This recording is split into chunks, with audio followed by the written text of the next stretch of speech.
Monsieur Traoré, bonsoir. Bonsoir.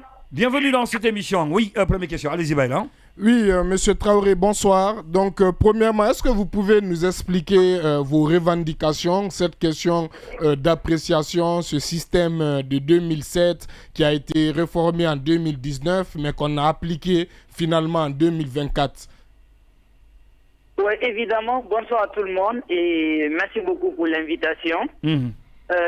La loi de 2017 et 2019, bon, c'est une loi c'est deux lois qui sont complètement différentes.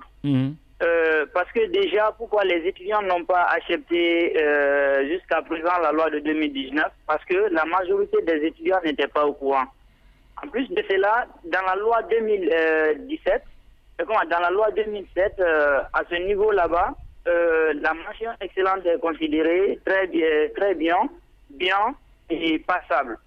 Du coup, dans cette loi 2019, c'est à partir de la mention très bien jusqu'au niveau de la mention passable. Ça figure quand même la mention assez bien. Du coup, les notations dans les salles de classe, normalement, sur nos feuilles, on nous note avec des virgules. C'est-à-dire, on peut te donner 7,50, 6,50 ou soit 7,75. Bon, dans cette loi de 2019, celui qui a 5 et celui qui a une autre personne qui a aussi 5,99, vous avez la même valeur numérique qui est égale à 1. C'est-à-dire qu'ils n'ont pas tenu compte des virgules. Et si tu es dans l'intervalle de 5 jusqu'à 5,99, tu as 1. Si tu es dans 6 jusqu'à 6,99, tu as 2. Et si tu es dans 7 aussi, et jusqu'à 7,99, tu as 3. De 8 maintenant jusqu'à 10, tu as 4. Bon, c'est pourquoi réellement la plupart des étudiants n'ont pas, comment on appelle, maintenant la majorité n'est pas d'accord pour cette nouvelle réglementation. Parce que de fait que dans les salles de classe, on nous note avec les virgules. Or, si on remonte au niveau des autorités maintenant, pour nous attribuer des mentions, si on ne tient pas compte de ces virgules-là, à quoi sert maintenant la loi? Voici la plupart des questions que les étudiants se sont posées.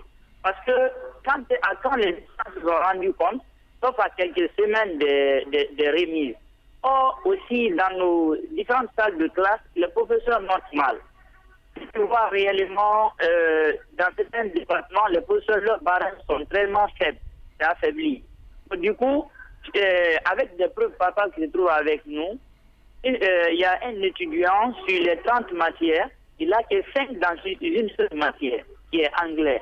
Bon, et l'étudiant là, alors c'est pourquoi la décision là, réellement, les étudiants n'arrivent pas à accepter. Et nos revendications sont à ce niveau. C'est-à-dire, on a demandé certaines autorités, ils ont dit que cette loi 2019 est faite de telle sorte que,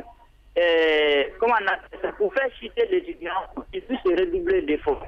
Alors que c'est mentionné aussi dans cette même loi, si tu as mentionné ça, tu ne peux pas faire élément le master. Alors, le master, c'est situé au niveau de assez bien. Alors, monsieur Traoré, oui, si je comprends bien, ça veut dire que les points qui viennent après les virgules, selon vous, cela doit être récompensé. C'est-à-dire que lorsqu'un étudiant se trouve avec 5 de moyenne et un autre étudiant qui se trouve avec 5,90 de moyenne, pour vous, ces deux ne doivent pas avoir les mêmes mentions. C'est-à-dire que si la mention réservée à 5 et 5,90 c'est passable ou bien assez bien, cela ne se doit pas selon vous, c'est ça? Voilà, du coup, comment on appelle, ils ne font pas les cumuls. Vous savez, dans le système LMD, on n'additionne pas toutes les matières, on divise par le nombre de matières. C'est-à-dire, si le département remonte les notes au niveau du rectorat, bon, qu'est-ce qu'ils font? Ils regardent maintenant, ta note se trouve dans quel intervalle? Si c'est dans l'intervalle de 5 jusqu'à 5,99, on te donne une valeur numérique qui est égale à 1. D'accord. Après, si on regarde encore, si c'est dans l'intervalle de 6 jusqu'à 6,99, on te donne une valeur numérique qui est égale à 2. C'est-à-dire celui qui a 5 et celui qui a 5,99, vous avez la même valeur numérique. Bon, maintenant, qu'est-ce qu'ils font pour trouver la moyenne? C'est-à-dire, on multiplie maintenant le nombre de crédits par la valeur numérique qu'on t'a accordée là-dessus. Si c'est 1, on multiplie le nombre de crédits par 1. Si c'est 2, on multiplie le nombre de crédits par 2. On fait maintenant la somme et on divise maintenant par le nombre de crédits. Et si tu es dans l'intervalle maintenant de 1 jusqu'à 1,99, tu as passable. Si tu as maintenant de 2 jusqu'à 2,99, tu as assez bien. Et si tu as 3 maintenant, jusqu'à 3,99, tu as bien. Si tu as maintenant 4, tu as très bien. Voici maintenant comment c'est comme ça, ils notent les étudiants en les donnant des mentions. C'est un peu ça le système de 2019. D'accord. Oui, allez-y. Monsieur Traoré, on voudrait savoir, le problème c'est l'absence de vulgarisation de la loi de 2019 ou bien c'est le contenu même? Allô, vous m'écoutez très bien, monsieur Traoré? Oui. Je voudrais savoir, la première question, est-ce que le problème c'est l'absence de vulgarisation de la loi de 2019 ou son contenu? Ça, c'est la première question. Deuxième question, connaissez-vous que ce système de notation est universel dans tous les pays du monde? Ce système dont vous critiquez là, c'est presque le système dans la plupart des pays du monde. Est-ce que vous le savez? Oui, quand même, je le sais très bien, mais ils le font là-bas avec des lettres. C'est-à-dire, comment on appelle A plus, A moins, comment on appelle A plus, A moins, B plus, B, B moins. Après, C plus, C moins. Maintenant, ici, c'est pas ça. Comment on appelle? Ils le font directement avec les mentions. Bon, on le sait quand même dans tous les pays. Bon, nous, maintenant, quoi? Rien de l'excellence. Alors, M. Traoré? Vous nous recevez, M. Traoré? Oui, allez-y. Ça s'est entrecoupé entre-temps. Allez-y. D'accord, c'est un peu ça, au fait. On le sait très bien que c'est dans plusieurs pays.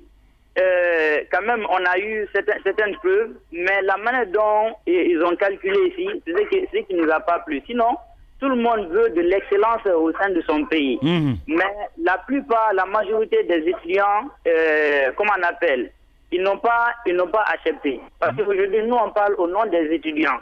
C'est pas seulement l'avis personnel qui compte. D'accord. Alors, maintenant, votre problème, c'est qu'on ramène la loi, celle de 2017, c'est ça? Voilà, comme on appelle maintenant là, on fera une réunion, trouver une décision finale entre nous. Parce que une seule personne, comme on a vu au départ, la revendication qui a été faite là, il y avait un peu de, comment on appelle, il y avait un peu de nuance entre le bureau national et certains membres. Bon, le soir, on fera quand même une réunion, trouver une solution ensemble. D'accord. Dites-nous, parce que ça, tout est parti, permettez-moi d'être là, tout est parti de cette manifestation au niveau de l'université Général Lansana Conté de Sonfognan. Et ensuite, vous, je pense que vous avez embatté les pas. Est-ce que c'était au niveau seulement de cette université ou bien cette histoire de mention concerne l'ensemble des universités et institutions d'enseignement supérieur? Bon, je n'ai pas trop compris. J'ai dit, oui. C'est la manifestation par rapport à cette problématique liée aux mentions sur les diplômes. Je pense bien que ça a commencé à l'université Général Lansana Conté de Sonfognan. Bon, comment on appelle, à l'université Lansana Conté de Sonfognan, le problème qui les est arrivé, ils n'ont pas fait de manifestation d'abord, mais le problème qui les est arrivé, c'est la loi 2019 qui était écrite sur le diplôme. Mais dans les calculs, c'est la loi 2019. C'est ce que je dis. Tout est parti de là quand on a demandé à ces étudiants-là qui ont reçu le diplôme tout récemment de les ramener parce qu'il y a eu des erreurs pour ce qui est des mentions qu'ils ont mises sur le diplôme. Oui, mais à part ça, d'abord, avant qu'on ne réclame ça à l'université Sonfognan, les étudiants de Gamal avaient dit qu'ils ne veulent pas leur diplôme. Parce que jusqu'ici, à date, il n'y a pas eu d'abord de remise. Les diplômes sont toujours là. D'accord. Allez-y, la question. Oui, donc, est-ce qu'il y a d'autres revendications maintenant qui sont venues se greffer à cette revendication principale? Parce qu'on apprend par exemple que l'un des leaders, on va dire, des mouvements étudiantins a été arrêté. Et j'ai cru aussi lire aussi, par exemple, la question d'Internet dans les universités. Oui, quand même, nous, principalement, actuellement à Gamal, comme il n'y a pas d'Internet dans les universités, sinon au niveau du forum de l'étudiant guinéen, on avait évoqué le cas là-bas devant le Premier ministre ainsi que Madame la ministre. Et présentement à Gamal, il y a la société Mouna qui est en train d'installer ici les câbles. mais ce n'est pas fourni d'abord. Bon, les autres universités, quand même, je ne connais pas là-bas leur réalité très bien. Parce que réellement, la plupart, quand même, n'ont pas d'Internet dans leur université. Or, ça nous gêne réellement dans nos recherches. Parce qu'en tant qu'étudiant, le petit pécule qu'ils nous donnent là, on ne peut pas utiliser ça aussi pour faire les recherches avec ça. C'est pourquoi encore l'installation du réseau Wi-Fi dans les universités est importante. Et ça va même dans l'intérêt des étudiants de la Guinée. D'accord. Alors, parlons maintenant de cette manifestation. Certains d'entre vous ont été arrêtés. Dites-nous, ils sont au nombre de combien? Bon, ils étaient au nombre de 13. De 13 qui ont été arrêtés. Ils se trouvent où présentement? Ah? Ils sont arrêtés. Qui les a arrêtés? Ils se trouvent où? Bon, comment? J'ai pas compris. Ils se trouvent où, vos amis qui sont arrêtés? Ils ont été arrêtés où? Qui les a arrêtés? Bon, ils étaient sur le chemin de retour pour la maison. Parce que dès qu'ils étaient partis revendiquer au niveau du ministère, ils ont présenté les pancartes. Après, ils ont fait presque 10 minutes à 15 minutes. Après, les policiers les ont dit maintenant, ok, c'est bon, vous nous avez dit que vous allez faire seulement 15 minutes. Après, ils ont retourné une fois en venant maintenant dans le quartier pour emprunter les taxis. Directement, les pick-up les ont fait arrêter.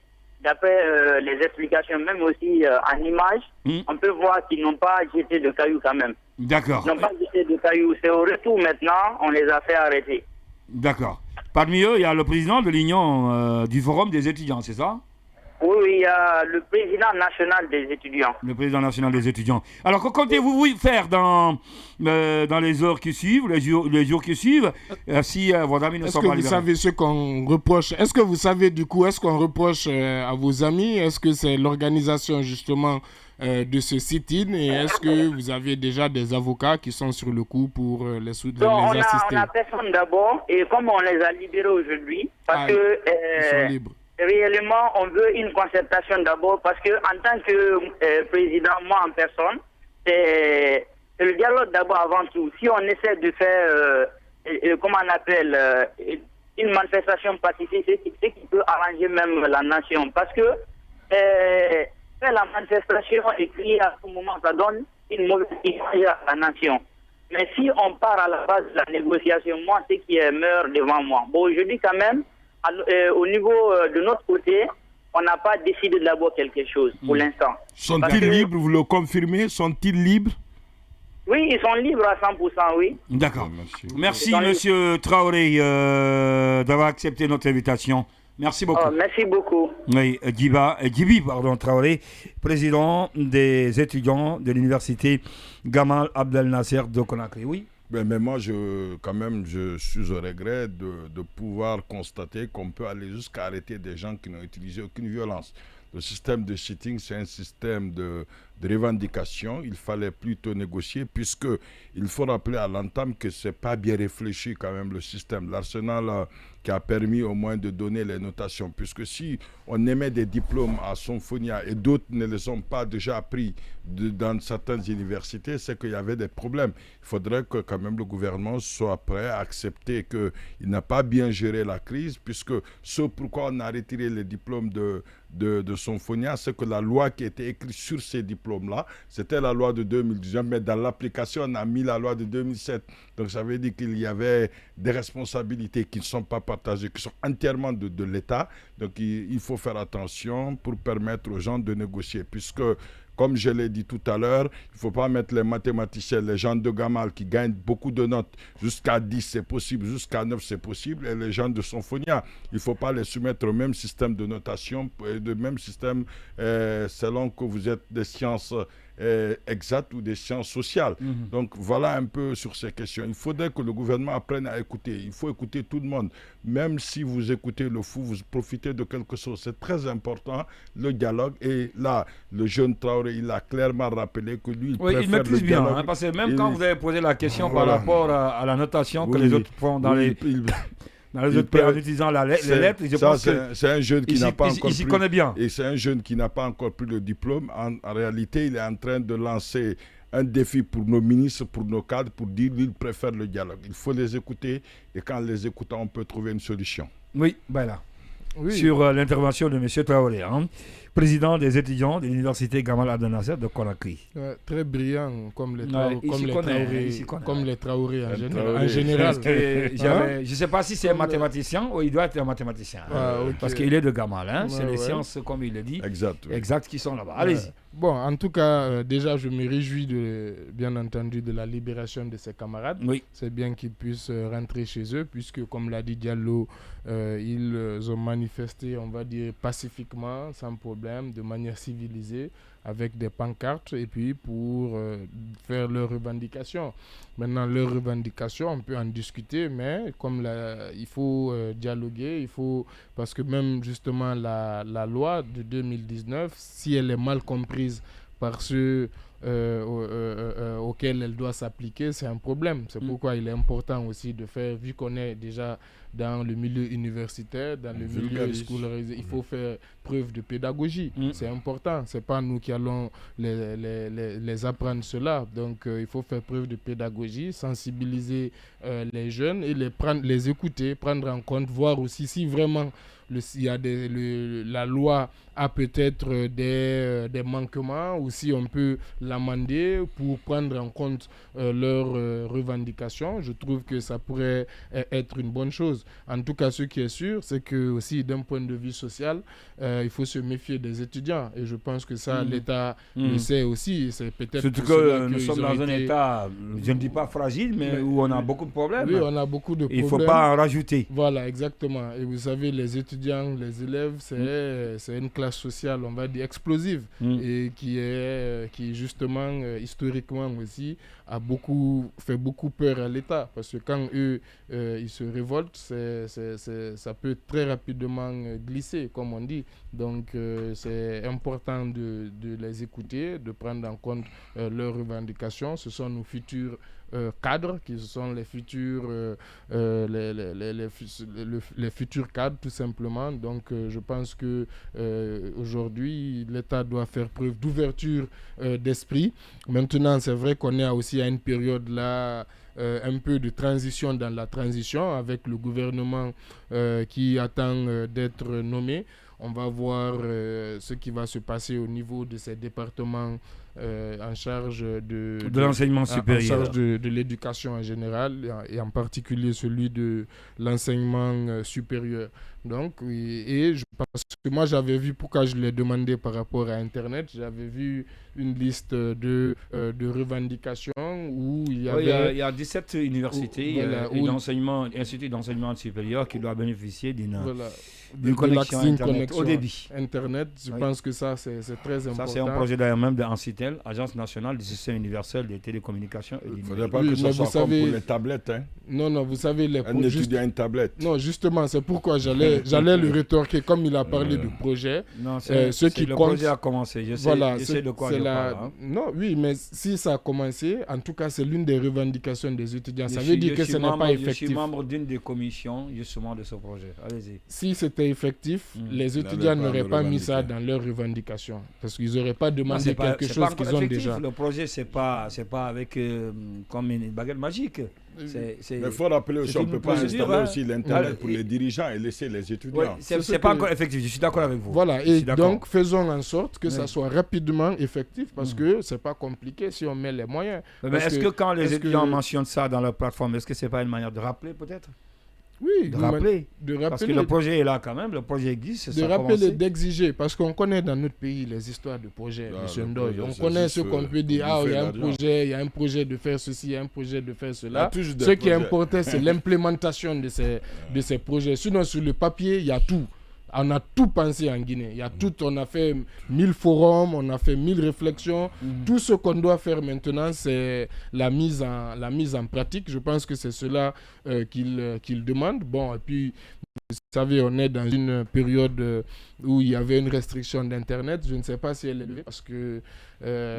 jusqu'à présent, il y a des gens qui se plaignent. Non, les réseaux sociaux sont peut-être débridés, mais la connexion elle-même est très bridée. On a beaucoup de mal. On ne sait pas si c'est un lien maintenant avec le carburant, avec les sociétés de téléphonie. Bref, ça c'est une autre question, mais c'est lié parce que si on parle de Wi-Fi, et en tout cas c'est important, et je pense que tout investissement l'investissement dans l'éducation n'est pas de trop et est important. Donc les étudiants ont raison aussi de, bien entendu, réclamer qu'il y ait un peu plus de justice sociale, que la distribution des richesses aussi, qu'on puisse les faire profiter pour améliorer leurs conditions d'études. C'est très important. Pour améliorer leurs conditions. Ce dont il faut se méfier le plus, c'est les projets en République de Guinée.